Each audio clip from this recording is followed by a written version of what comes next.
Assalamualaikum warahmatullahi wabarakatuh dan salam sejahtera kepada pelajar-pelajar yang saya sayangi, pelajar PISMP semester 7, ambilan Jun 2017.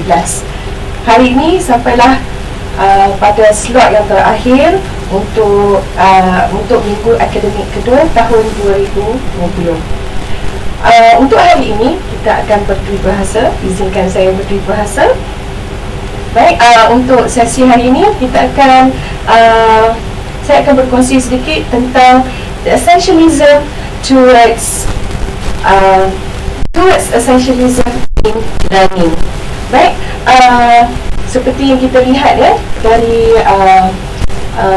kata-kata Karen Horney, okay? The central inner conflict is one between the constructive forces of real self and obstructive forces of the pride system, between healthy growth and drive to prove in actuality the perfection of idealized self. Panjang, deep, ya. Dia berkaitan dengan konflik diri. Konflik diri akan menjadi salah satu penghalang utama untuk setiap dari kita yang bergelar belajar untuk mencapai kejayaan. Next. Jadi, essentialism in learning. Saya akan berkongsi hari ini tentang rujuk atau singkatan kepada bullet journaling. Kita akan bahagikan slot ini kepada beberapa bahagian. Yang pertama, bahagian yang pertama adalah konsep, ya, self-actualization, essentialism, ya, goals versus process, dan the system, the Bujo method. Kemudian seterusnya kita akan kepada designing the system, ya. Apakah aspek-aspek utama yang perlu kita lihat, iaitu functionality, legibility, sustainability, dan kita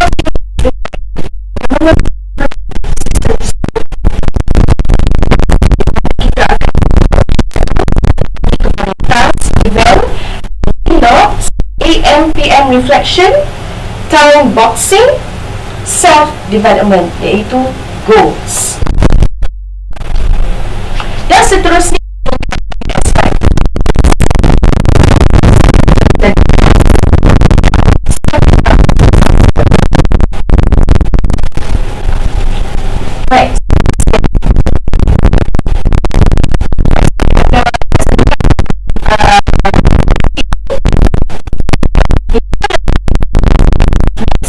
boleh ya, di sini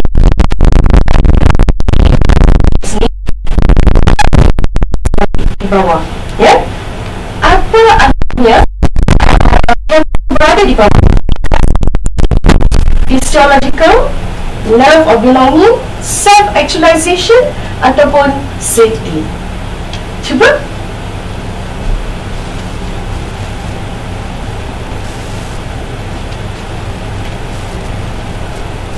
Apa yang perlu ada di bawah dahulu?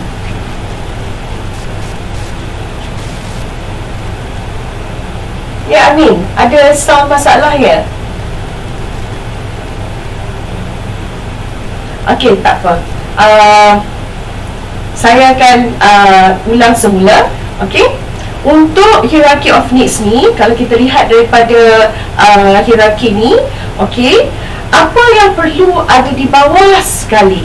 Adakah self-esteem, physiological, love of belonging, self-actualization, and safety? Cuba. Boleh type respon anda di ruangan chat.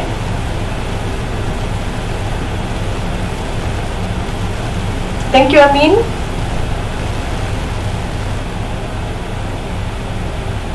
Okey, apa yang perlu ada di bawah?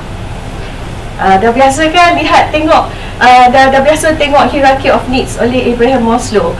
Jadi apa yang perlu ada di bawah?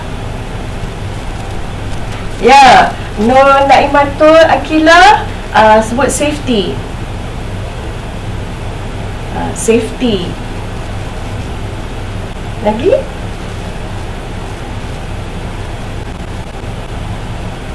Ya, pertama sekali di bawah safety. Kemudian apa yang seterusnya? Di peringkat yang kedua,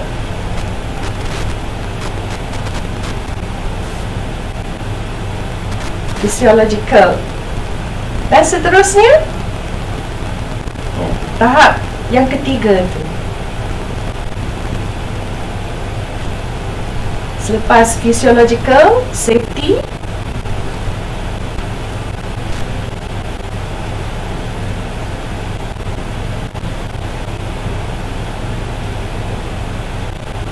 ya, betul ya, Nur Izzati.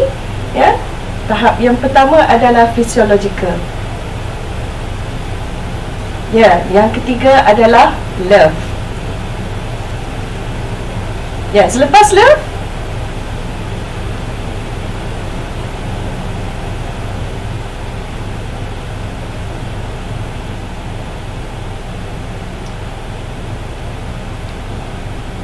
ya, love, belonging.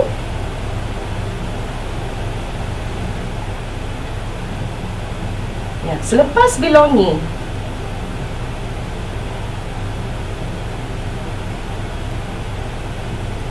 tahap keempat adalah self-esteem, ya. Dan seterusnya, betul, self-actualization, ya. Baik, kita lihat seterusnya. Betulkah tekaan anda semua? Okey, seterusnya. Okey, seterusnya kita akan lihat betul tak tekaan anda semua? Ya, baik.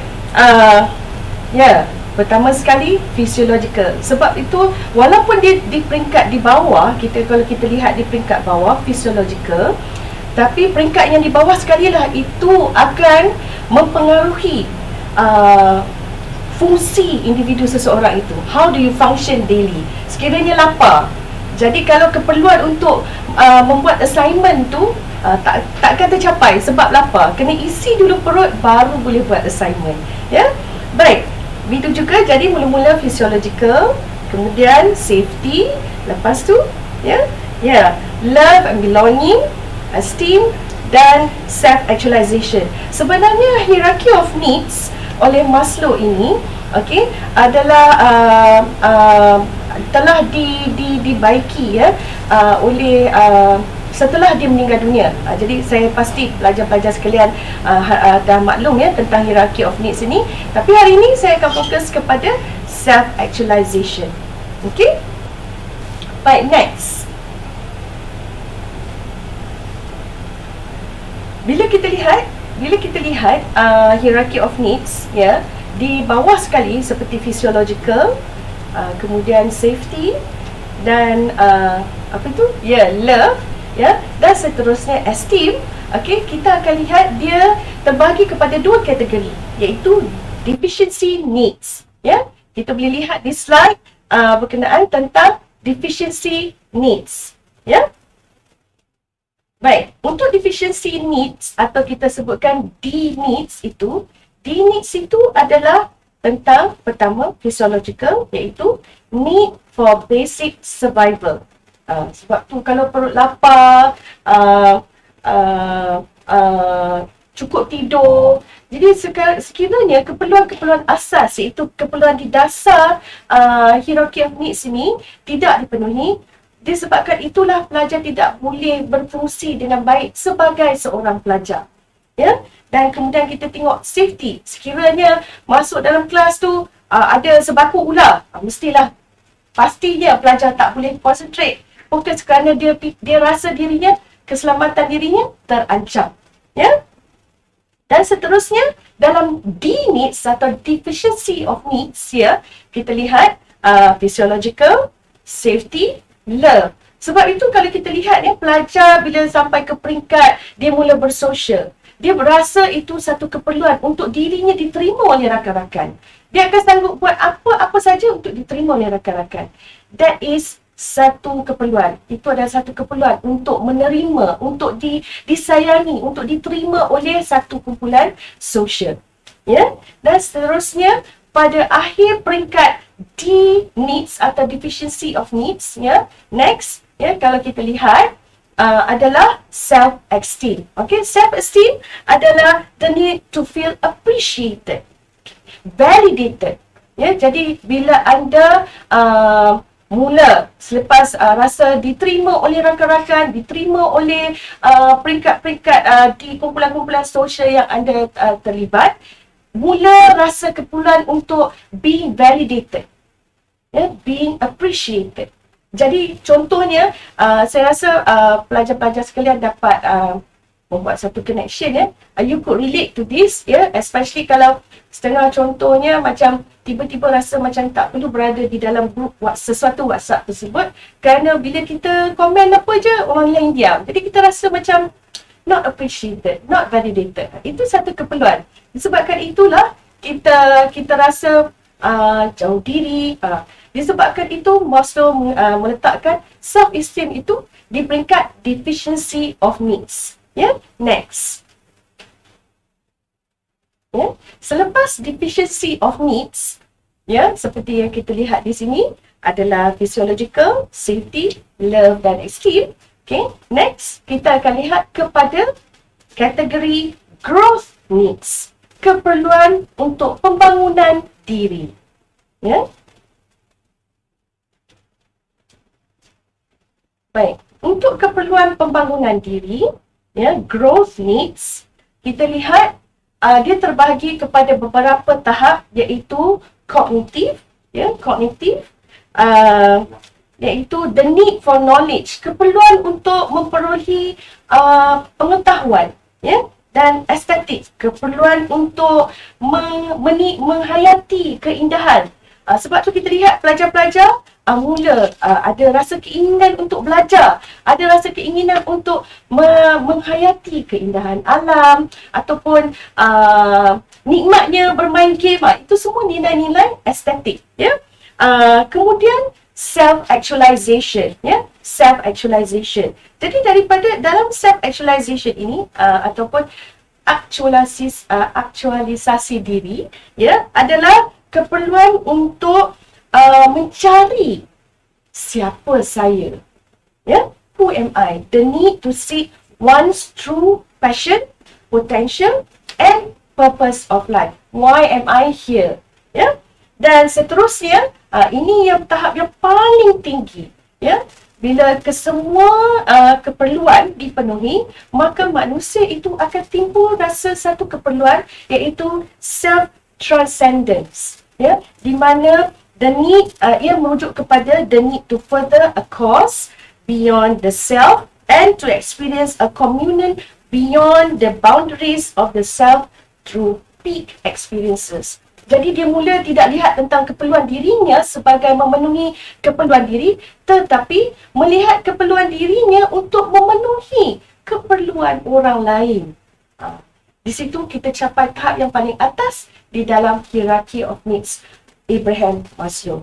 Okay, next. Baik, self-actualization. Okay, kita bergerak kepada konsep yang pertama, iaitu self-actualization. Okay, self-actualization. Apa itu aktualisasi diri? Okay, merujuk kepada Abraham Maslow. Okay, slide yang kita lihat di sini, ya, self-actualization, dia merujuk kepada the intrinsic growth, okay, of what is already in the organization. Alright, or more accurately, what the organism is. Alright, jadi untuk mencapai aktualisasi diri tersebut, keperluan itu merujuk kepada pertama, need for growth, keperluan untuk membangunkan diri. Kedua, develops one own potential, keperluan untuk membangunkan diri dan juga membangunkan potensi diri. Ya, dan seterusnya. Apabila wujud keperluan tersebut, maka mulalah pelajar itu, individu itu, mula merangka strategi untuk pembelajaran diri. Mencari bagaimanakah, apakah langkah-langkah yang perlu diambil untuk memenuhi keperluan tersebut. Membangunkan potensi diri. Dan seterusnya, apabila dah kita lihat strategi-strategi itu, kita fikirkan tentang strategi-strategi itu, barulah belajar fokus kepada proses untuk membangunkan potensi diri. Ya, baik. Seterusnya, kita lihat apa yang dikatakan oleh James Clear. Ya, menurut James Clear, it is not about a single accomplishment. It is about the cycle of endless refinement and continuous improvement. Ya, ia dalam hidup ini, terutamanya dalam destinasi, dalam perjalanan kita sebagai seorang pelajar, ia bukanlah kepada satu titik di mana titik tersebut adalah kejayaan. Tidak. Ya, sekiranya kita lihat kepada single accomplishment sahaja, ya, satu titik kejayaan, satu peringkat tersebut, maka di situ diri kita akan berhenti untuk membangunkan diri. Okey, kerana apabila bergelar pelajar dan bergelar sebagai manusia itu sendiri, okey, kita akan lihat kepada kitaran, satu proses kitaran yang sentiasa berterusan, ya, kepada penambahbaikan diri, ya, continuous improvement. Ya, seterusnya, konsep seterusnya yang kita lihat, ya, adalah goal versus system. Selalunya sebagai seorang pelajar, kita selalu tengok goal. Ya, kalau macam pelajar murid tahun 6, ya, goal, dia nampak goal dulu, nak 5A. Bila sampai ke tingkatan 5, nak 9A, dia nampak 9A sahaja. Ya, sebab itu apabila kalau anda melihat dalam diri semula, cuba ingat pada waktu pertama masuk IPG, ya, mula belajar cara yang lain daripada sekolah, ya, when you at that tertiary level, okey, mula belajar dengan cara yang lain, di situ berlaku konflik sebab biasa dengan tumpu kepada goal 9A. Jadi bila kita guna proses yang sama, okey, saya nak dapatkan A untuk semua subjek khusus yang diikuti. Tapi kita mula rasa satu bebanan dan konflik dalam diri kerana kaedah itu tidak sama. Ya, kerana kita masih tertumpu kepada goal, ya, nak semua A. Tapi kita tak lihat apakah proses untuk mendapatkan goal tersebut. Ya. Okey, jadi samalah seperti main bola. Kita tak boleh tengok tiang gol tu, nak masukkan bola ke dalam gol. Tapi kita perlu lihat bagaimana cara untuk masukkan bola ke dalam gol. Ya, baik. Sistem itu adalah input dan goal itu adalah sebenarnya output. Okey, jadi when you fix the input, the output will be fixed themselves. Jadi sekarang ini, apa yang penting, the essential in learning is actually to focus on the input, the system. Okay? Jadi, so, kenapa kita perlu fokus kepada sistem? Kerana apabila kita fokus kepada goal dan kita tidak mencapai goal tersebut, ya, kita akan berlakulah konflik diri dan tiada motivasi untuk membangunkan diri. Jadi, pada akhirnya, kitalah yang rugi sebab kita tidak nampak, kita tak nampak jalan, ya. Alright, baik, next. Okay, jadi di sinilah yang saya cuba kongsikan hari ini adalah wujud method, iaitu the system. Jadi kenapa perlu belajar, kenapa perlu tahu tentang sistem? Sebagai bakal guru dan seterusnya guru ni sebenarnya we are actually the professional learners because we learn how to learn.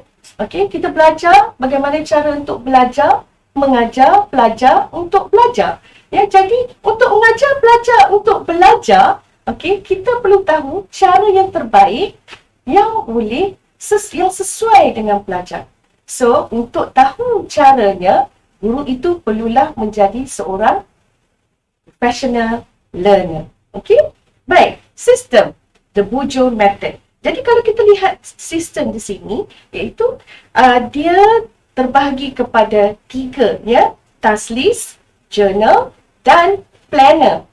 Ya, bila tengok planner tu mesti pelajar tak, macam perempuan journaling. No, this is different. Okay, ni lain. Ya, saya pasti semua pelajar tambah ni dah hari ni berapa hari bulan? 24 hari bulan. Mesti setengah tu dah ada dah diary. Ya, dah ada diary untuk tahun depan. Ya, tapi kadang-kadang bila tengok diary tu muka depan dan 2-3 line je isi. Kemudian kosong. Mungkin salah satu sebab kerana diary tu ada tarikh. Mungkin pada tarikh-tarikh berkenaan tu tak sempat nak tulis atau tidak ada apa nak tulis. Nothing to do that very particular day. So kosong. Jadi at the end of the day, diary anda tu nampak macam gigi rongga. Ya? Jadi dengan itu rasa macam tak perlulah menulis. Betul tak? Okey? Baik. Jadi, sistem ini, okey, kenapa perlu ada sistem? Adalah kerana ini untuk kita jadi mindful, aware, okay, about how we invest two most valuable resources in our life. Okay, that is time and energy. Masa kita dan tenaga kita. Ya, jadi apabila kita tidak merancang pelaburan yang paling penting dalam hidup kita iaitu masa dan juga tenaga, kita akan keletihan. Keletihan yang tidak produktif. Dia akan merugikan diri kita sendiri. Okey, jadi kalau sebagai guru, kita perlu tunjuk cara yang betul kepada pelajar kita, murid kita, cara yang betul untuk melabur masa dan tenaga mereka. Ya? Dan menurut penulis Bujo, alright, we need to understand what actually drive our motivation before we extend. Untuk mencapai tahap self-actualization, be aware of ourselves, okay, kita perlu sedar apa yang menolak kita, ya. What is our source of motivation? Okay, itulah konsep self-actualization, ya. Okay, next. Okay, apa yang perlu? Okay, the essential of setting up Bujo. Okay, kalau kita lihat di sini, untuk setting up Bujo, pertama sekali, Bujo itu kalau kita nak wujudkan Bujo, menjadikan satu sistem dalam hidup kita sebagai seorang pelajar, okay, dia perlulah melaksanakan fungsinya. Okay, apa itu? Apa dia fungsinya? Iaitu untuk membantu kita melabur dua aset penting dalam hidup, iaitu pertama, masa dan juga tenaga, okay, dalam kehidupan seharian. Jadi, how does it serve the purpose? Untuk memastikan bahawa Bujo itu capai purpose-nya, okay, kita perlulah dia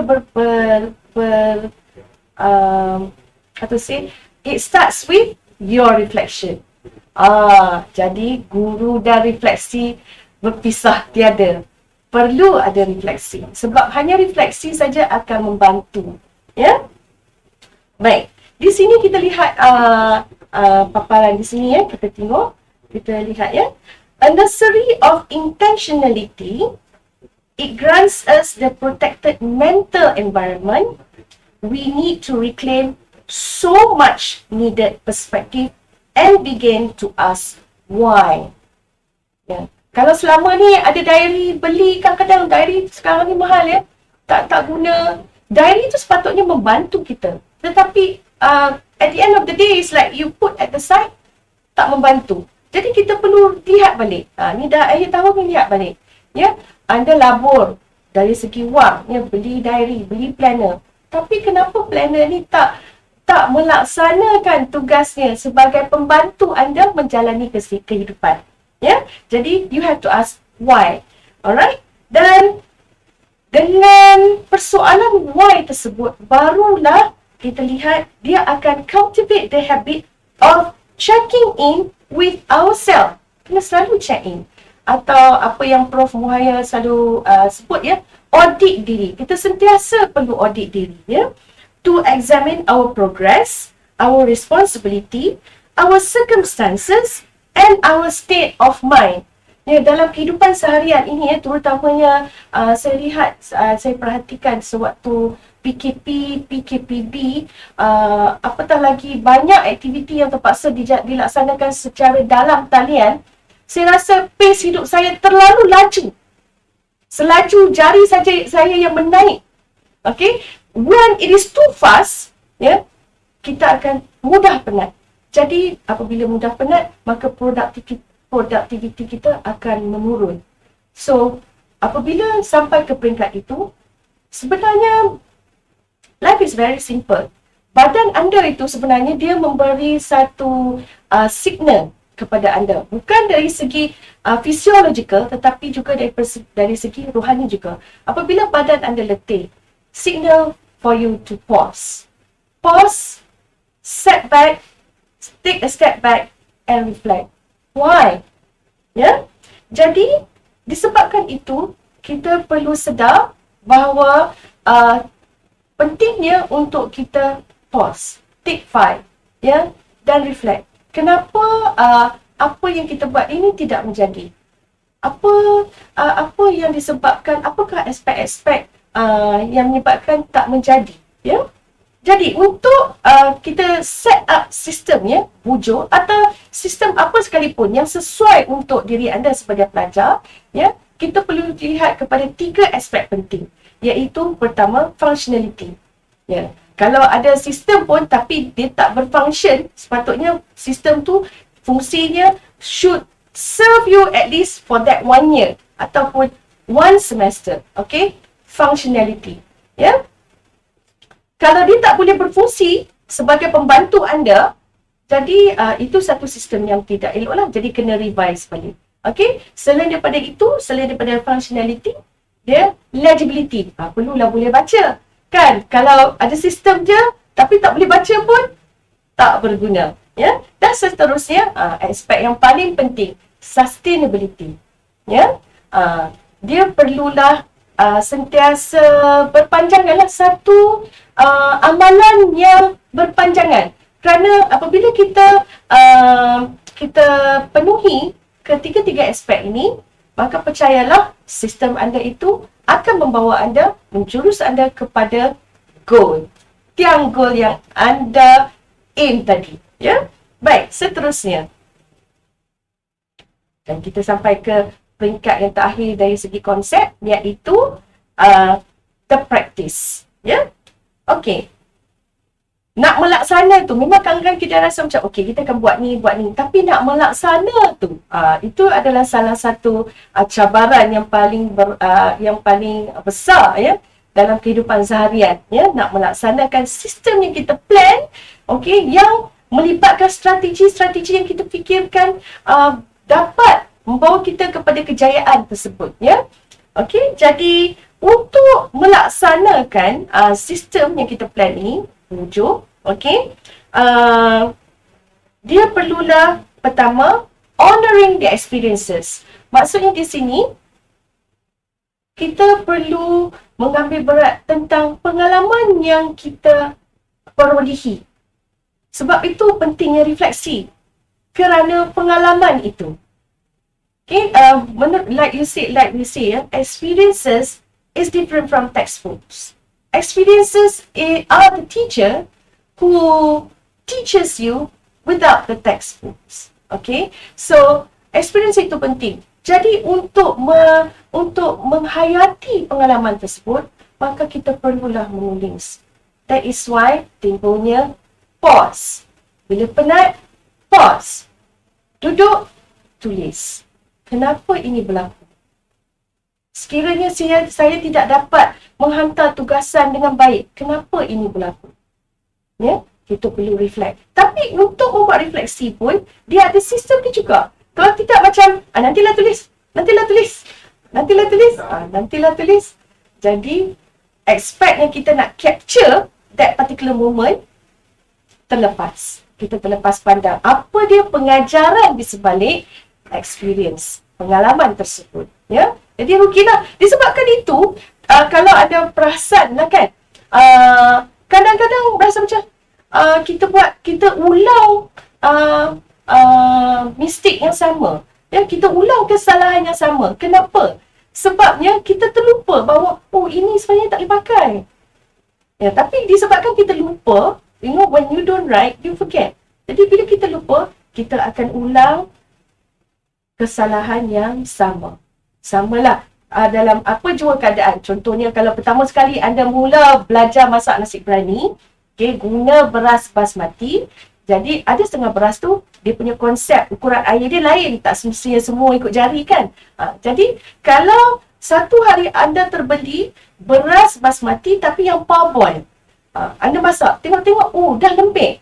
Jadi kalau sekiranya pengalaman itu tidak direkodkan, anda tidak membuat refleksi, tidak direkodkan, maka masa akan datang, terjumpa balik paket beras yang sama, rasanya okey, rasanya beras ni, beli. Sama balik berlaku, nasi lembek. Ya, sebab itu kita perlu refleksi.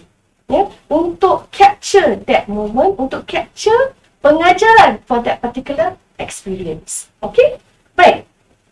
Di sini yang dipaparkan di screen di sini ya. We often make decision based on our past experiences, keeping on accurate record of how things actually happen. Alright, that is also self-actualization. Ya? Okay, jadi untuk praktis dia melibatkan dua aspek, iaitu action dan belief. Ya, percaya. Kalau action tanpa ada kepercayaan, dia tidak akan menjurus kepada satu sistem yang efektif. Okey? Baik, seterusnya.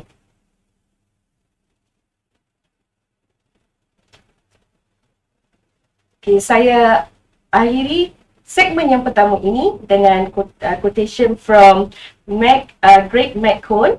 Alright?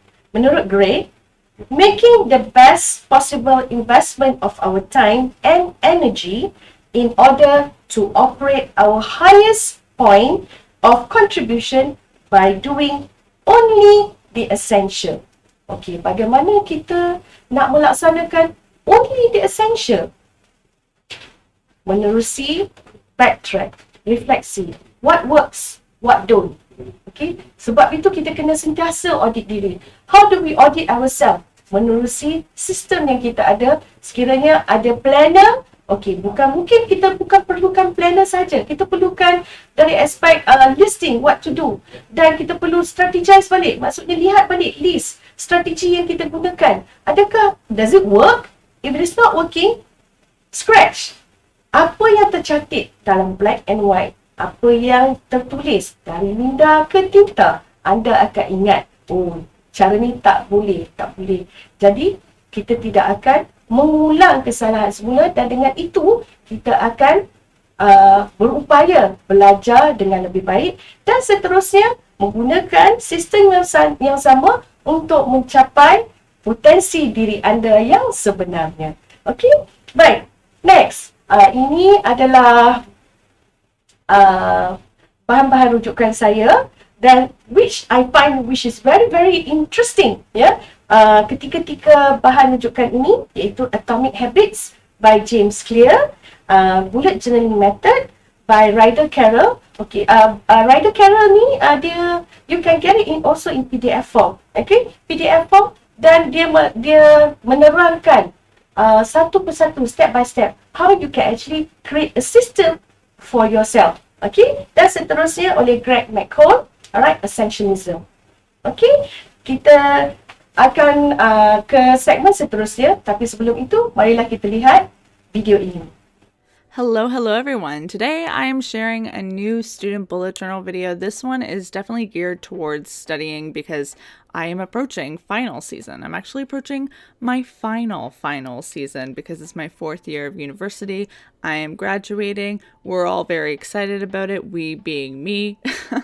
And the first spread that I'm putting together is an exam timetable. So this semester I kind of lucked out. Usually I have 5 exams, but I only have 3 this year, so I am very happy about that because it kind of eases the stress of final season. I get to end my university career on a sort of positive note. But if you have more than 3 exams, you can definitely expand this to a 2-page spread, but I only needed 1.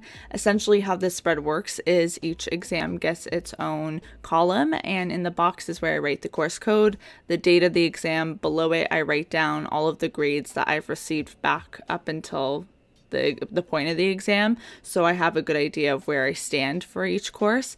And then at the bottom of the columns is where I would write the final grade once I get the final grade after I finish writing the exam. Pretty self-explanatory, but this is a very minimal looking page, but the lines that I added to each column kind of give it a little bit of designy interest. I've been obsessed with lines lately. I feel like I used that in my March plan with me, and you'll see lines pop up again later on in this student bullet journal video. I'm also adding pops of color, which are also things I really like to add to my spreads. I'm using Crayola Super Tips markers, which will be linked down below, as well as links to all of the products I'm using in today's video. For some reason, while I was creating the spread, I ran into a lot of issues. First with my marker, which I made too thick and I had to use whiteout to fix, and then I went back to add more black lines and ended up using my finger and smudged the black line, so I had to white out again. It was a whole situation. You know, sometimes those things just happen and I just gotta laugh it off, but I spent a little bit too much time on this spread just because of these weird mistakes I could not let go. I feel like if it was just something I was doing on my own, I probably would have just let it be, but because I was filming it, I really wanted to fix that because that would have bothered me. The next spread is a course study planner. So again, for each of the courses that I have an exam for, this is something that I'm going to create. At the top of the page is where I write down the format of the final. Usually professors are pretty open with the format of a final. They'll tell you what portion of it's going to be multiple choice, what portion of it's going to be short answer, exam questions, that sort of thing, which does help in the studying because you know, you can sometimes get some hints as to where you should be spending your time. At the bottom of the page, I have 12 blocks to represent the 12 weeks of the semester, and beside that I am writing down the general topics of each week, and this will act as sort of a checklist for my studying. So when I complete or review a week of slides and notes, I can check it off and know that I've covered it. And on the left of the page is where I can write down any areas or weeks that I need to relook at or review again. Those are probably areas that are a little bit content heavy that I'm not getting as naturally. So that is a good reminder to my future self to review those before the final.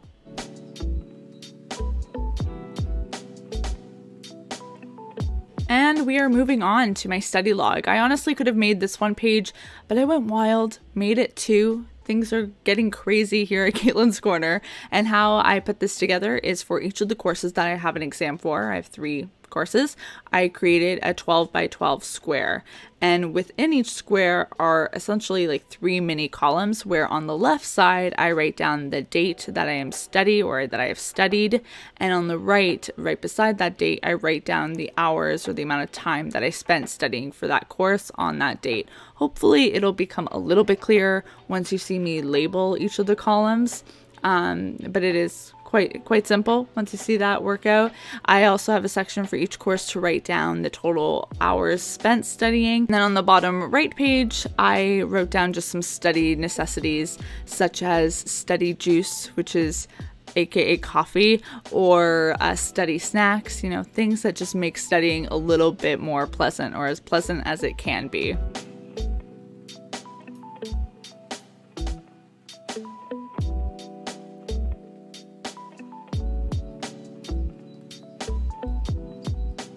So remember earlier in the video when I said I've been obsessed with lines lately? Well, I'm about to take that obsession to a new level because this spread has a lot of lineage happening. We've got horizontal lines, vertical lines, diagonal lines. I embrace them all, and I have already done you the service of speeding through this footage so that you didn't have to sit there and watch each stroke of my pen because this, as it always is a tedious process. In the space on the left page, I am having my countdown to graduation. still blows my mind to be saying that. I haven't even processed the fact that I only have like less than 2 weeks of classes left. Like what is happening? But this is technically more like a countdown to my last exam, because my actual graduation ceremony isn't until June, which feels like a little excessive to be doing a countdown that's that long. So counting down to my last exam is pretty much like counting down to my graduation. So there it is. It's a very simple countdown. And on the right page is a section for me to write down an exam survival guide. So this page is filled with Polaroid doodles of different things I like to do to survive finals, exam season, whatever it is that you want to call it. I've done something like this many times in the past, like a spread like this, but I always think it's one that's important to include and to have in my planner, because it is a good reminder to hit the pause button, especially during a time of year where I feel like we're just go, go, go, and we just don't feel like we have the time to stop and relax and to have a self-care night, or to do yoga, or to read a book. Oh my goodness, these are things that we think are just impossible to do during this time of year, but I think it's the most important time of the year to do them.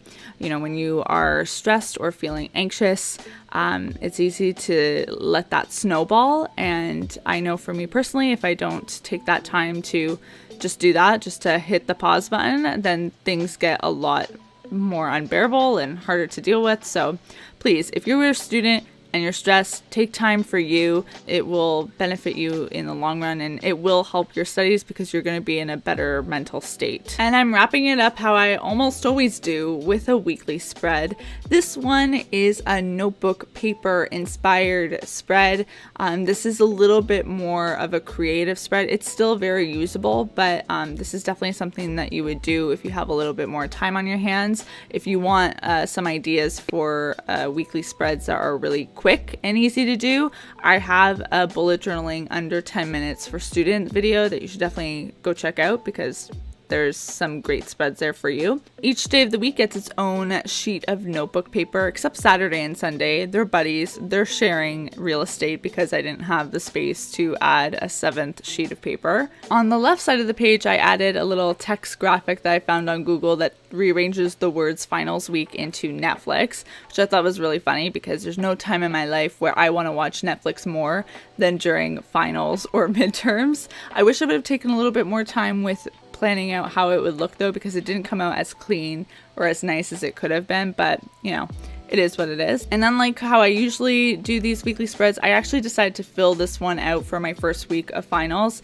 because I wanted you guys to see how the finished product will look. I didn't think it would do this spread justice to leave it as is. I'm adding arrows and stars and heart doodles and text boxes just to make it really add to the look of it being a sheet of notebook paper. And I really loved how this turned out. It's fun, but it's still a practical spread. And I definitely can't wait to see how the spread changes up as I use it throughout the next few weeks of final season. So that pretty much wraps up my updated student bullet journal video studying edition. This will not be the last student bullet journal video you get from me though. I do plan on putting out 1 or 2 more, probably before the fall. I plan on putting out a few more student videos in general, sharing my last little bits of university wisdom while it's still fresh in my head, because obviously I'm able to put myself into student shoes because it just happened. Hopefully you're looking forward to that. Be sure to subscribe if you haven't already, and let me know in the comments down below what stage of schooling you're in. If you are in school, are you in high school? Are you in first year, 4th year? Let me know. I'm curious, and I will see you all very soon with a new video. Until then, bye everyone.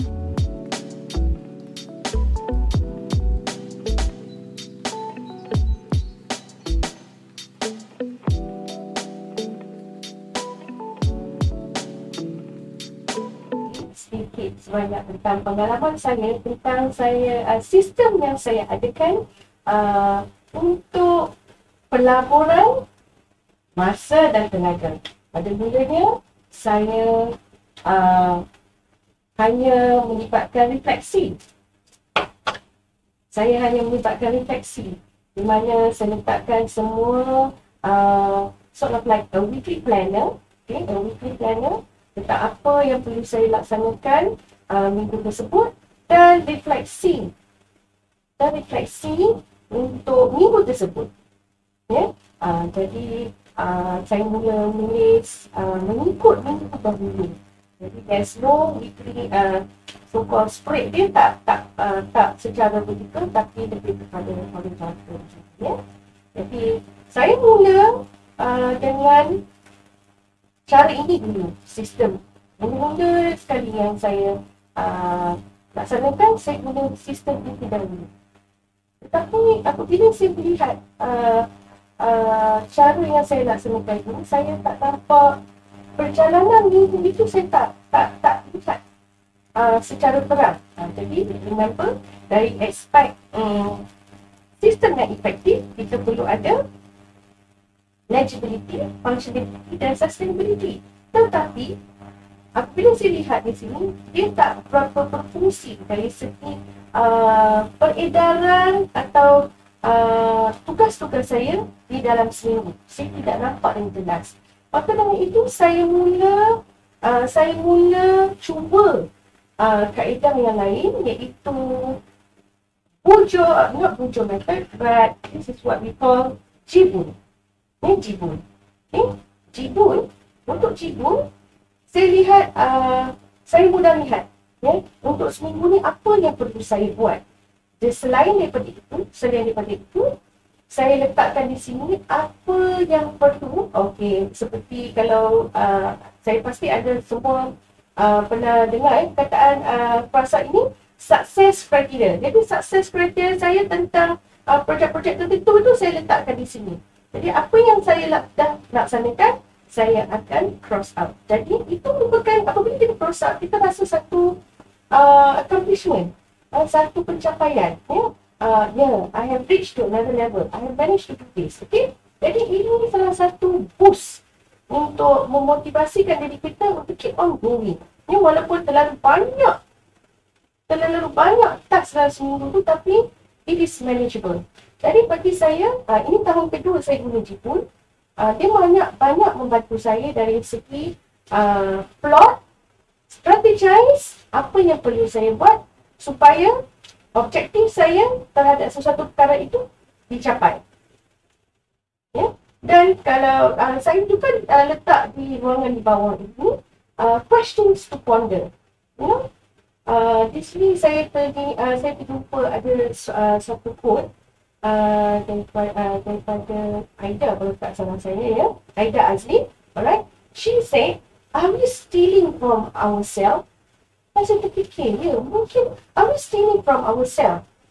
Jadi ada any question yang you want to ponder, which contribute to your daily strategy, kan? Masukkan sekali. Jadi ini strategi saya, ini sistem saya.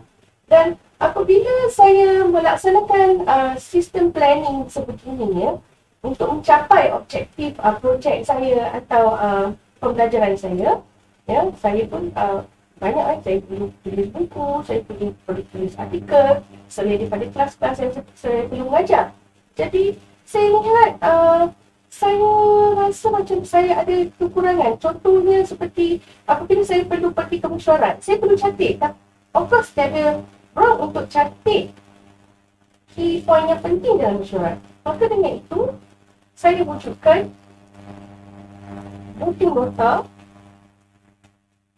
yang inilah pada tahun inilah kali pertama saya dengan sukacitanya, okay, dapat I can proudly say that my notebook penuh. Walaupun setengah tu memanglah sebab bila kita bicara maklumat penting, kita script berat, but as long as ingat kata kuncinya legibility. Okay, dan bagi saya apabila saya melaksanakan nota seperti ini, saya percaya semua pelajar bersama ada nota. Tetapi yang bezanya apabila saya aplikasikan kaedah pujuk, iaitu indexing. Jadi saya mula letak indeks untuk pengisian saya dalam buku nota ini di hadapan. Dan it feels later a lot.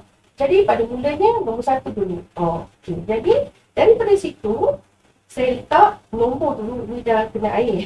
Okay, so page 1. Okay, saya tahu ni page 1, page 3. Okay, jadi saya indekskan pengisian saya, konten ini di muka depan. Jadi, sekiranya saya perlu rujuk semula, contohnya mesyuarat perancangan, muka surat 83. Jadi, saya tutup. Okay, so ni lesson learn. Lain kali kalau nak tulis muka surat, tak boleh tulis dengan ink fountain pen yang mudah, kalau kena air dia hilang. Okay? So next time I will know. Saya tidak akan buat paging menggunakan ink basah dan dia akan hilang. Okay? So daripada sistem ini, back to the root question. Can it function? Yes, it can function. Alright, but how about legibility? Boleh baca, tapi still saya kena rujuk jibun saya dan saya kena rujuk buku nota saya.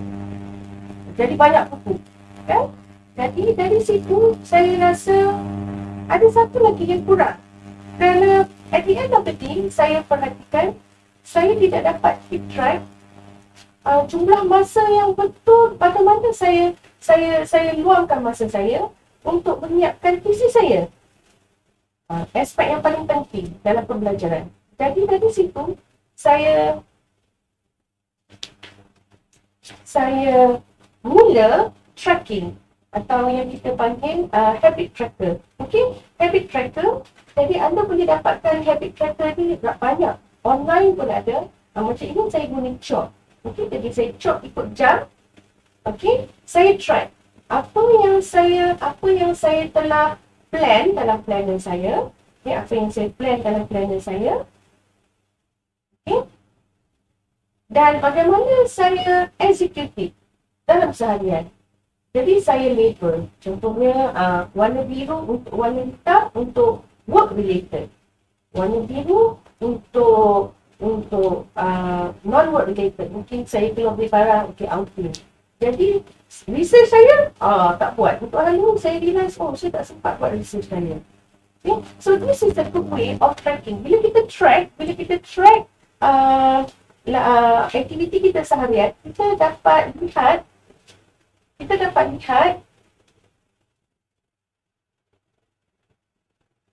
okay, Hani Zubaida tanya, you want to learn doing journaling before graduate with, you want to learn doing journaling before graduate with me. Okay, yes Hani, sure, of course. Request saja bila kita akan set satu workshop. Mungkin face to face is better sebab saya akan, when you experience with the material, you akan rasa the excitement is there. Okay, sure, you can set a date. Saya akan cuba buat satu workshop face to face untuk memperkenalkan cara. Ya, baik. Today kita lihat overview dulu. Saya share apa sistem yang saya guna. Bagaimana perjalanan saya mewujudkan sistem untuk saya laksanakan untuk diri saya berfungsi dengan lebih produktif dan efektif. Okey? Jadi tadi saya dah kongsi ikut mingguan, refleksi mingguan. Kemudian saya berubah kepada planner dan buku nota. Kemudian saya lihat saya kurang tracking tentang aktiviti saya. Jadi bila saya kurang tracking tentang aktiviti saya ini, okey, jadi saya tidak dapat lihat apa yang menyebabkan saya tidak dapat mencapai objektif saya. Ya, jadi saya lihat apabila saya track, saya akan dapat lebih berfokus kepada strategi saya untuk mencapai matlamat saya, iaitu conduct research. Jadi kalau anda lihat, kalau lihat daripada dua muka surat di sini ya, ada color lain. Jadi tracking ini bagi saya amat penting dalam sistem bujur saya. Sebab bila saya track aktiviti saya dapat merefleksi balik apa yang saya buat silap,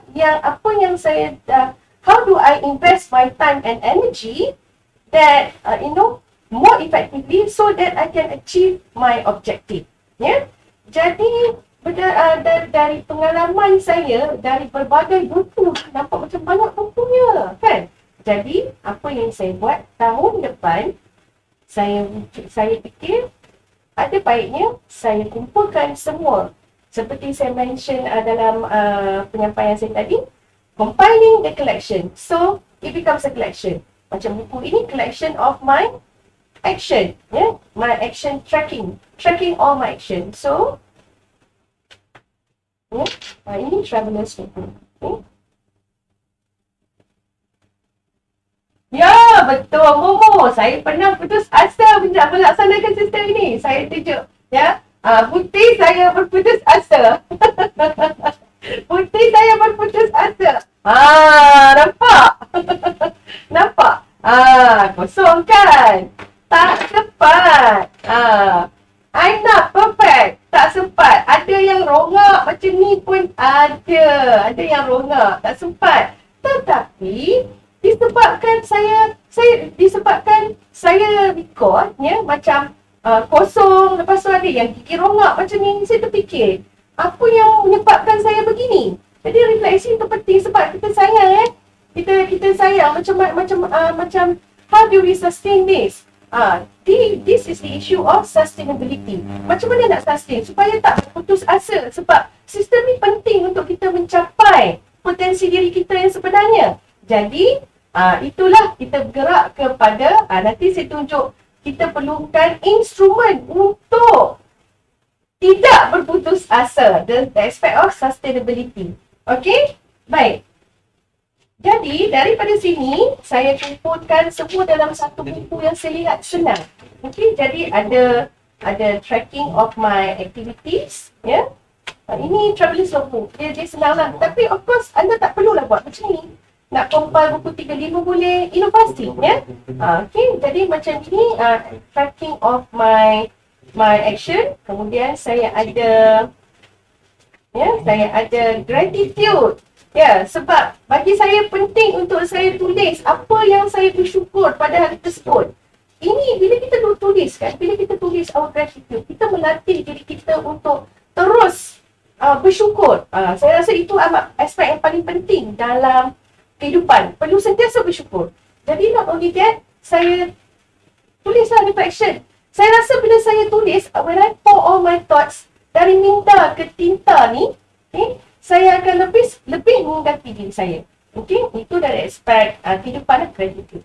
Kemudian saya ada satu lagi, self-care. Ini penting. Ini semua ni pelaburan untuk mencapai potensi diri. Okay, self-care. Self-care pun saya ada daily habit tracker. Apa yang saya buat? Contohnya macam belajar Islam ya, anda boleh buat macam reading Quran, ya ke, fasting, letakkan dalam kod warna yang berbeza, lepas tu kita track. Dah lama dah tak buat duha. Dah lama dah tak berzikir. Ya? Jadi dari sini ini adalah salah satu kunci self-love yang penting. Ya, kemudian saya letak quotes yang boleh mengingati saya. So ini adalah section on self-care. Ya, self-care. Jadi self-care bagi saya ini adalah salah satu segmen dalam sistem saya yang amat penting. Ya, penjagaan diri. Jadi anda boleh masuk macam nak pergi gym, diet, so you can track your eating habits as well. Ya, ini section self-care. Dan seterusnya, of course, research saya right on. So saya beri tajuk kepada aspek-aspek saya ni. Macam right on ni untuk projek research saya. So kalau anda lihat ya, kadang-kadang saya ada banyak design, kadang-kadang tak. It's okay sebab anda tidak perlu jadi perfectionist, menekan diri anda di aspek-aspek yang tidak penting. Sebab yang pentingnya apa yang anda tulis, apa yang perlu anda ingat. Okay? Baik. Ini salah satu tools yang saya guna untuk sustain sistem ni. Ya? Kata kunci yang paling utama adalah sustain. Saya guna chalk, ya?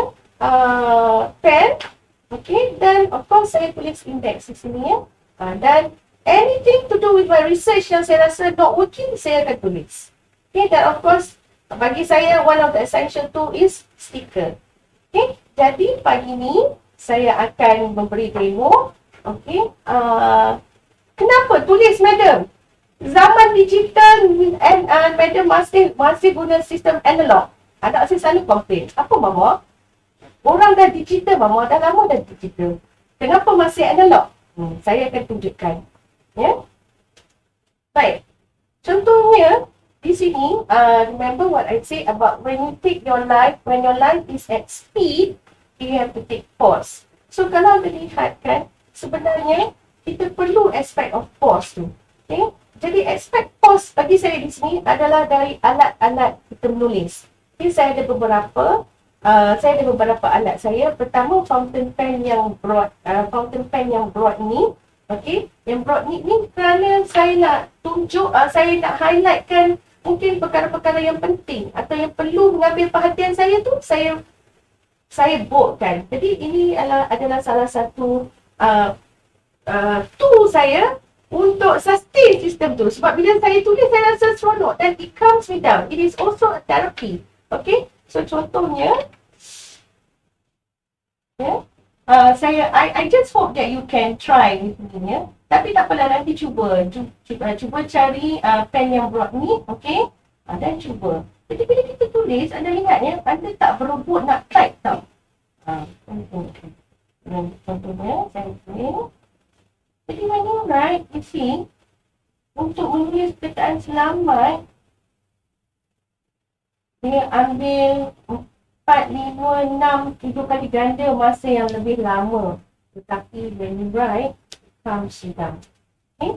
Ini salah satu tools yang saya ada. Selain daripada itu, ini hanya pengenalan lah. Just an introduction to show you, okay, what are my tools. Ini untuk sustain supaya saya tidak berputus asa dan kosong lah muka surat saya tekan. Motivasi luaran. Okay, ini contohnya. Yang kedua ni, saya guna ink. Yeah. This is glass pen. Yeah, glass pen. Okay. Glass pen ni, dia menarik. Jadi saya rasa betul sedap untuk tulis. Jadi glass pen ni, you just need to dip the ink. Okay. Ini inovasi saya memang teruja guna pen. Sebab dia tak perlu ni, you just dip. Okay, then you write.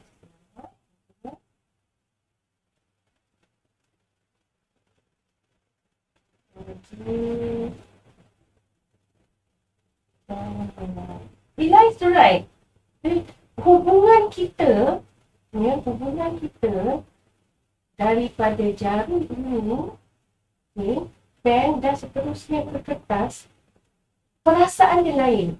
So when you take time to pause and you start to write the reflection, so you capture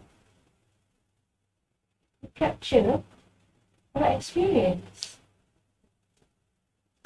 Okay? Ini salah satu tools yang saya ada yang memotivasikan diri saya untuk terus tidak berputus asa dengan sistem saya.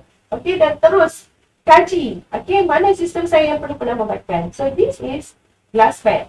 Okay, glass pen pula. This white. Nanti boleh basuh. Okay. Alright, this is glass pen. So next, ini saya beli hadiah untuk diri saya. Self-love. Okay, so this is a deep calligraphy pen. Okay, sama deep calligraphy pen.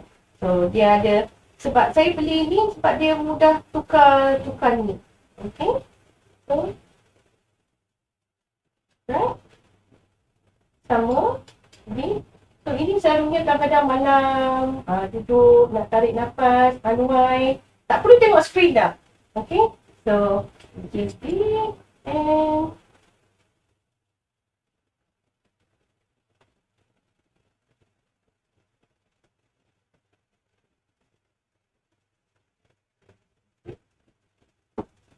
dia main sikit lagi lambat. Lagi lambat lagi kita sikit.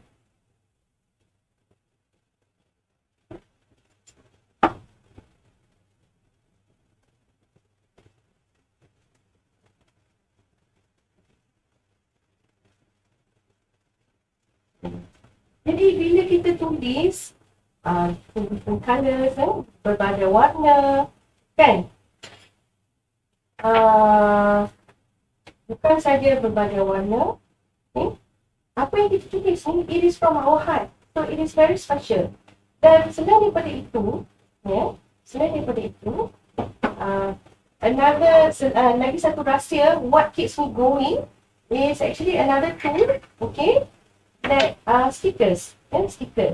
Ni macam ni banding tape. Selalunya saya tunjuk kat student saya washi tape. Ini banding tape. Banding tape ni dia different sebab dia boleh dia different form. So you learn different type of stickers. So sambil fikir dengan lagu, dengan YouTube ke apa kan. So these are stickers. So bila kita ada pelbagai media kan, it gives you a different feel. So ini adalah satu aspek untuk you pause and reflect. Dia bukan saja dari nak menulis saja, okay? Dan ini biasalah washi tape. So normally what I do is saya tak terus tintik, jadi saya gunting ikut shape. You know when you cut, bila you gunting pun, you tak you are actually taking a pause. You fikir. Aktiviti semua aktiviti ni memang macam ada masa tak apa lama. We give ourselves time. Sebab kita sayang diri kita. Self-love. So when we love ourselves, we give time to ourselves to reflect. Okay? Baik. So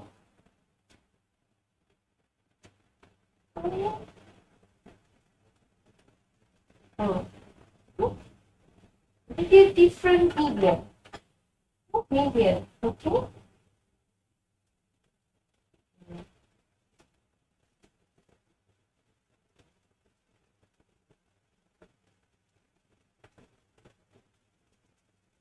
Okey, kata akhir dari saya. Selamat bercuti.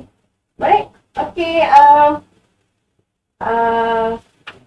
apa yang lagi penting lagi adalah selain daripada tools ni, dan of course motivasi yang utama. Bila dah siap dah, of course lah you nak share. So, make it Instagrammable.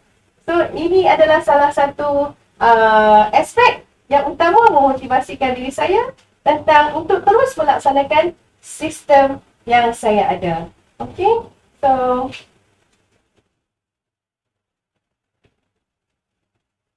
kita lihat video yang seterusnya tentang sistem bujur.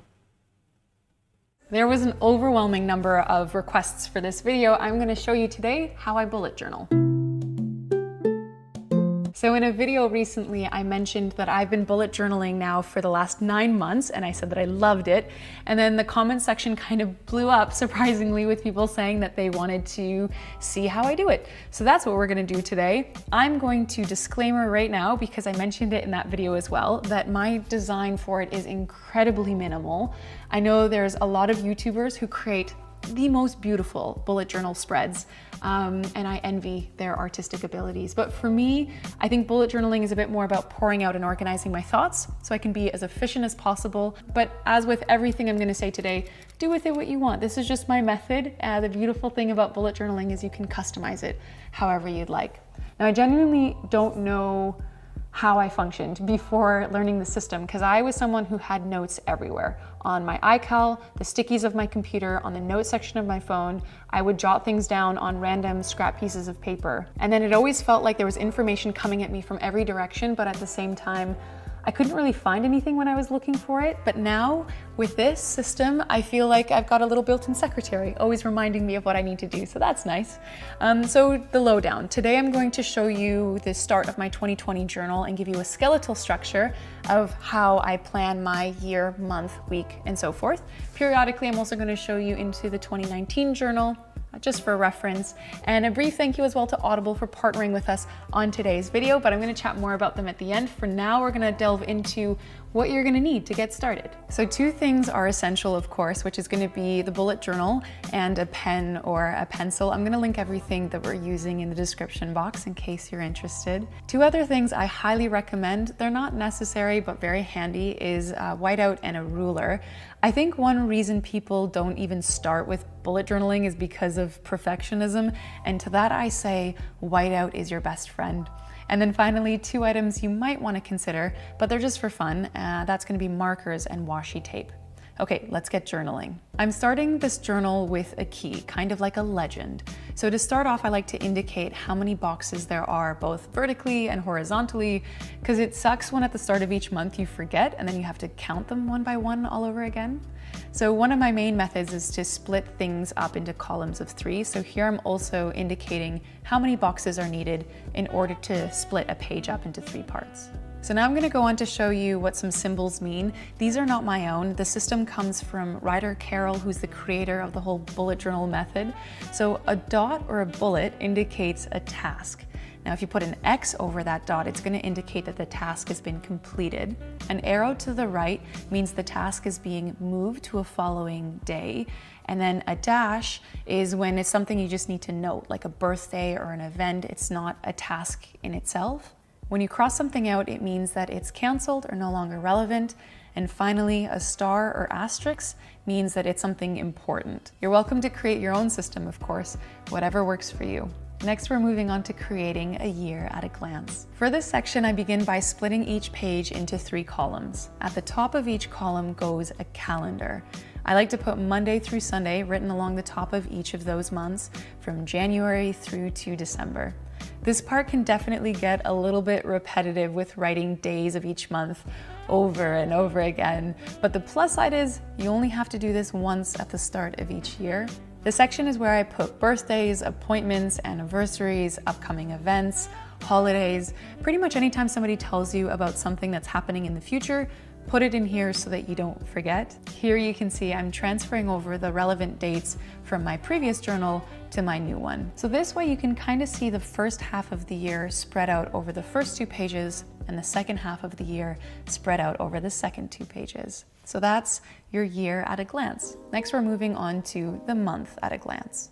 So here we're going to create the first month's calendar, which is of course January, and the first month is always the hardest because you have to count and divide the squares properly. And then in the next months it's really easy because you just kind of copy and paste that template over. Again, I write Monday through Sunday along the top, and then I plop the days of the month into each square. And now is the part where you refer back to the year at a glance and transfer over any relevant dates, and then you're done. This year I'm also going to do something different, which is using a little bit of washi tape, folding it over the edge of the paper so that way in the future it's really easy for me to just flip back to that calendar really quickly instead of needing to flip through a whole bunch of pages first looking for it. Next, we're going to do the start of month essentials, or at least what I find essential personally. The first thing I like to do at the start of each month is a quick check-in with myself, a place where I can just write down where I'm at emotionally. For this section, I try to write a lot of I feel statements like I feel happy or sad because. I also try to check in with myself physically, which has actually come a lot in handy because about a year ago, I fractured my tailbone in a snowboarding accident, and keeping track of how the progress has been is really handy because I feel like otherwise the days and months just kind of bleed together. So you can put anything physical here if you have aches or pains, or if you want to make note of a skin condition or your bowel movements, anything goes. And then another thing I also like to keep track of is where I'm at spiritually, which sounds super hippie, but it's essentially just a place to check in with if I'm feeling aligned with what's important to me. I write down how my relationships are going, things like that. And so that's just me checking in. And then the next section is quite easily one of my favorite sections of the entire bullet journal, and that is the brain dump. I know I'm somebody who's prone to anxiety, and sometimes I get even more tense when I'm trying to keep track of everything that needs to be done, things I need to do, if I need to keep track of ideas. So when something pops up in my mind, instead of letting it occupy prime real estate in there, I just open up this section of the journal and plop it down, and it frees up so much mental capacity. It's amazing. So most of the things that do pop up in my head are related to pickup lines, so I gave that the most space here, but I also have a little personal section at the bottom, but you can break this up in whatever way is relevant to you. I'm going to show you an example here of how these 2 pages end up looking when it's all filled out. And now we're going to move on to the next section. These are kind of optional start of the month pages. So first up is the tracker, or the habit tracker. I don't do the tracker every month. I do it maybe every 3 to 6 months. I think that one reason people don't keep up with journaling when they've started it is because they give themselves too many things to do. At least that's what I did when I first started. And this part might be one of those things that makes it feel like bullet journaling is just a bit too much. So use it at your discretion, or maybe just try to track a few things as opposed to several. I do think it's really helpful for mindfulness purposes to see how often things are happening in your life, like how often you're practicing mindfulness through yoga or meditation, or in my case, how often I'm uploading a YouTube video or a blog post. If there is one thing I can say about the habit tracker though, it's to use it as a tool to build awareness, not as a tool that's gonna let you kind of criticize, self-loathe, judge yourself for not doing enough or not being enough. That is definitely not the point of this thing. It is just to build awareness. Maybe that's another reason I don't do it every month, just to kind of take it easy, you know? So the page next to that, we are going to write a list of gratitudes. This is probably the most cliche, but also the most underrated section. I feel like when I'm writing a list of gratitudes, it can sometimes feel like, you know, a waste of time. But I think the effects of writing these lists, they take hold slowly. You don't really realize it right away. I think it's helped me to change my outlook to kind of just generally day-to-day appreciate the little things a bit more.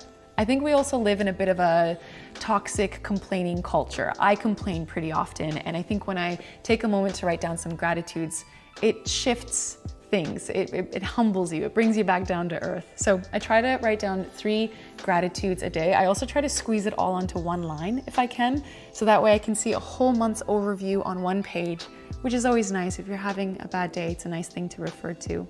And I don't always keep up with the tracker and the gratitudes. Sometimes I miss it, and that's okay. Just pick it back up whenever you can. It's not a big deal, right? So now we're gonna move on to the next section, which is the week at a glance. For this section, we're again gonna split each page into thirds, and at the top of each column, we're gonna put little boxes where we can fill in the days of the week. In this layout, Saturday and Sunday are together in the rightmost column, just because I generally have fewer tasks on the weekend. So once I've filled that all in, I'm gonna go and try to find my washi tape so that I can flip back to the month overview, and then I transfer over any relevant notes for that week. I feel like that repetitive motion of carrying things over from year to month and then month to week really helps to cement it in my mind so that I don't forget. And then I try always the night before to plan my next day. And I always start by writing out the numbers 1 through 3 at the top of each column. And this is where I write down the 3 most important high priority things I want to get done that day. And I think this is key. I think sometimes we X things off of our list, these menial tasks that we got done, and we falsely feel accomplished when in reality we didn't get any of the critical things done, you know? So I think 3 important things need to go first, and then you can jot note any other tasks that need to be done underneath that. I also like to take a moment to just go back to my brain dump section, see if there's anything I might be able to carry over to that day. No pressure if not, just take a look. And then some days I like to also get an overview of what my hours are going to look like in that day, and I want to block my tasks into sections. So that's where I use the bottom of that column if I need to. So I put in the times from about 7 a.m. to 8 or 10 p.m. and then I block my tasks accordingly. Remember, you want to schedule those high priority items first. I personally really like this method because I like to be able to see the whole week at a glance on these 2 open pages. But if you think you need more room, you can spread it out over 4 pages, just using the same structure. So 3 top priority items come first, smaller tasks go under that, and then you can block your time if need be. Now, as you go through the day, remember that you want to X things off when you finished it, and if you didn't get it done in that day, just put a little arrow to indicate that you're going to carry it over to the next day or one of the following days. As for the following blank pages, I just like to leave those blank for now. You never know when you want to take notes from a meeting, or if you have certain ideas that you want to write down, or an accomplishments list. Honestly, anything goes. It's nice to just have it kind of sandwiched between 2 separate weeks, and it's only when a new week is over that I'll go ahead and create another week at a glance spread in my journal. So if I can summarize, I started off with a key or a legend, and then I went on to making a year at a glance, which is spread over 4 pages. I then moved on to a month at a glance, so this first month being January. And then we moved on to the start of month essentials, which for me is a monthly check-in, as well as my favorite, the brain dump. And then we're following this up with the optional habit tracker and the highly recommended gratitudes list. Then finally, I move on to the week at a glance. Again, customize this one however you'd like. 2020 is coming up, so with the new year, some of you might be interested in creating a goals or a vision page. If there's only one thing I can recommend, it would be in the beginning, keep it really simple, keep it minimal, so that way you keep up with the bullet journaling. Like I said, I've seen so many people just stop because they give themselves too many things to do, but that's just my 2 cents. And a brief thank you as well, again, to Audible for partnering with us on today's video. If you're looking for a resource on bullet journaling, I can definitely recommend checking out Ryder Carroll's audiobook, The Bullet Journal Method. Track the past, order the present, design the future. He's actually the creator of the whole Bujo system, as it's called, and he does a really wonderful job at explaining the many benefits of bullet journaling. One of which he points out is something I really resonate with, which is that journaling is mindfulness meets productivity. It's really refreshing to be able to step away from our data or our Wi-Fi, these things that get us easily distracted by notifications or emails or social media. When we bullet journal, it's just this time where we take a moment to live with some more intention. And as I've mentioned, it can sometimes get really repetitive, this act of writing the dates down over and over again, and it can take a little while. So if you want, you can also listen to an audiobook while you're doing it, maybe even an audiobook like this one, just to motivate you and get you even more in the mood for all the benefits that come with bullet journaling. So if you're interested in getting this book for free or any other audiobook that you'd like, plus a 30-day free membership, visit audible.com/pickuplimes or see the link in the description box below. And Audible members now get 1 free audiobook per month plus 2 free Audible originals. I hope you guys enjoyed this video. I've never made one like it before, so if you did like it, feel free to give it a thumbs up. It always means a lot. And if you use any of these techniques or anything, take a picture, share it on Instagram. It's always fun to see. Hope you guys have a lovely start to your new year. Thanks a lot for watching. Pickup Limes signing off, and we'll see you in the new year.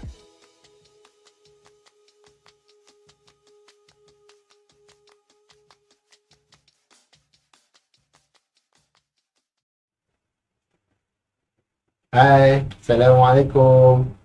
Salam sejahtera. Dengan terkejut, madam dah berubah dah ni. Assalamualaikum. Alhamdulillah, syukur kepada semua para pelajar yang mengikuti program minggu akademik ni selama 3 minggu ini. Mudah-mudahan program yang kita susun selama 3 minggu ni memanfaatkan semua para pelajar. Jadi mulai 7 hari bulan sehinggalah pada tarikh hari ini, kita para pensyarah telah bercekus lumus beri banyak input-input yang berikan kepada para pelajar. Mudah-mudahan apa yang disampaikan ni dapat digunakan ketika ini maupun di masa depan. Alhamdulillah, saya juga syukur banyak. Ini merupakan kali pertama kita buat program minggu akademik ni secara dalam talian. Sepenuhnya kita buat secara dalam talian, dan kita pun hadapi berbagai cabaran dan dugaan sepanjang 3 minggu ni, termasuk minggu PTM. Jadi pertama sekali kita bersyukurlah, pelajar pun dapat mengikuti dengan baik. Saya lihat respon daripada pelajar pun begitu baik, kehadiran pun begitu baik, dan apa yang kita hasratkan, kita inginkan daripada program ni dapatlah disampaikan kepada para pelajar. Jadi sepanjang 3 minggu ni banyak input-input yang telah diberikan oleh para pensyarah. Saya juga mengambil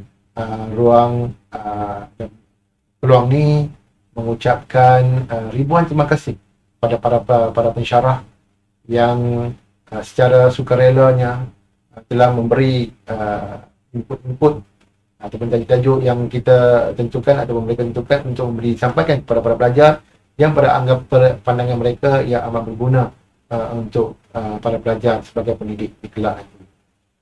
Saya juga mengucapkan syabas dan tahniah kepada semua para pelajar yang dapat mengikuti program ni dengan jayanya, dan setiap slot-slot saya pun mengikuti bersama. Respon-respon yang anda beri itu begitu baik. Mudah-mudahan ini dapat memberi gambaran bahawa pelajar dapat juga mengikuti walau mana anda berada. Jadi syabas Dan juga saya ambil ruang ni, saya lihat sepanjang ni program ni, ada juga rakan-rakan kita selepas program ni ada rakan yang melangsungkan perkahwinan dah. Ada kad kahwin pun yang terima dah. Ada juga nak bertunang baru semester 7 ni. Ingat ada satu lagi semester. Okey. Yang nak bertunang, selamat bertunang. Yang dah kahwin, selamat mendirikan rumah tangga, semoga ke jannah.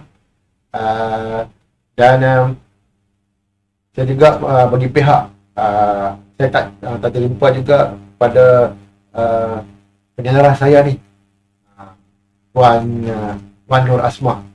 Selama 3 minggu ni saya rasa Puan begitu sibuk.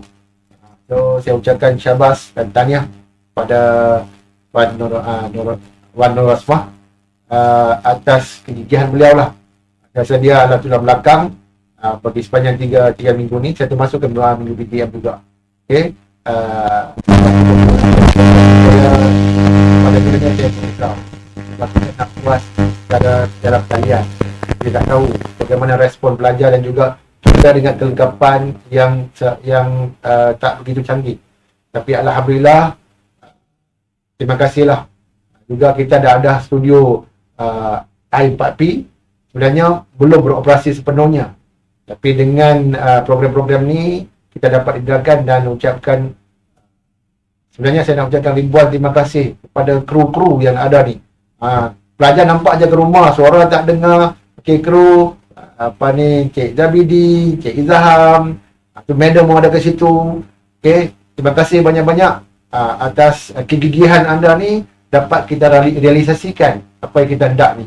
Pelajar kadang-kadang nampak lah suara tak sedap, gambar malapnya. Tadi inilah orang-orang hebat-hebat ni yang main peranan merealisasikan apa impian kita dan program kita berjalan dengan lancar.